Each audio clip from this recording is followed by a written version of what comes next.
জিনিসের জিম্মাদারি দায়িত্ব নেন। আমার আল্লাহর রাসূল বলেন, 4টা জিনিসের দায়িত্ব যদি কোনো মা বোন নিতে পারে, আমার আল্লাহর রাসূল বলেন ওই মহিলার জন্য জান্নাতের 8টা দরজা খোলা রাখবেন। সুবহানাল্লাহ বলেন। অনেক মা বোন আজকে অনেক ব্যথা, অনেকেই অনেক মনে কষ্ট। অনেকেই বলে, হুজুর আমার ছেলেটা কথা শুনে না, আমার মেয়েটা কথা শুনে না, আমার মেয়েটা এখনো কথা শুনে না। ছেলেটা আমি যদি বলি পশ্চিম, তিনি বলে উত্তর। এরকম ছেলে আমাদের সমাজে আছে না নাই? কথা বলেন। অনেক বাবার মনে কষ্ট, আমার ছেলেটা কথা শুনে না, আমি যদি একটু শাসন করতে যাই উল্টা আমার দিকে মারতে আসে। এরকম ছেলে জমিনে আছে না নাই? আছে না নাই? কথা বলেন। আমার আল্লাহর রাসূল বলেন, খলিফাতুল মুসলিমিন হযরতে উমরের জামানায় একটা বাবা বিচার নিয়ে আসলেন, বললেন, খলিফাতুল মুসলিমিন হযরতে উমর, আমার ছেলে আমার কথা শুনেন আর বিচার করে দেন। ও পর্দার আড়ালের মা বোনেরা, ও আমার যুবক ভাইয়েরা, ও আমার পিতৃ সমতুল্য চাচারা, যে যেখানে আছেন অল্প সময় 3টা সবক নিয়ে নেন। এই 3টা সবকের উপর যদি আমল করতে পারেন, খোদার কসম লাগে কোনো তাবিজ লাগবে না, কোনো পানি পড়া লাগবে না।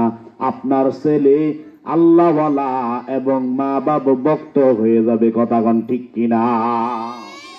উমরের কাছে বিচার নিয়ে গেলেন, বললেন, খলিফাতুল মুসলিমিন, আমার ছেলে তো আমার কথা শুনে না, আমি যদি একটা বলি আমার বিপরীতে হিতে হিতে আর কয়েকটা কথা বলে। খলিফাতুল মুসলিমিন হযরতে উমর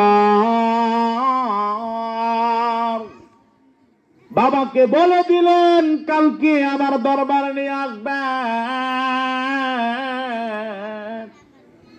ওই বাবা ছেলেকে ধরে নিয়ে আসলেন। আসার পরে তাকে যখন উমরের সামনে দণ্ডায়মান করলেন, উমর বললেন, ও যুবক, তুমি নাকি তোমার বাবার কথা শোনো না, মায়ের কথা শোনো না, ঘটনা কি হাসা? ছেলেটা বলতেছে, খলিফাতুল মুসলিমিন, আমার বাবা আমার বিরুদ্ধে যা অভিযোগ করেছেন সব সত্য, একটাও মিথ্যা নাই। এই কথা শোনার পর উমরের মেজাজটা গরম হয়ে গেল, কারণ আমার আল্লাহর রাসূল বলেন, ওয়া আশাদ্দুহুম ফি আমরিল্লাহি উমর ওয়া আসতাকাহুম হায়াআন উসমান। উমর ছিলেন গরম মেজাজের সাহাবী। উমরের মাথা গরম হয়ে গেল, ছেলে অপরাধ করে আবার নির্দ্বিধায় আমার সামনে কেমনে তা স্বীকার করে। সেই ছেলেটা বলতেছে, না খলিফা, আপনি জামানার খলিফা, আপনার কাছে আমি একটা প্রশ্ন করি, আপনি যা মন চাই বিচার করবেন, আমার কোনো সমস্যা নাই।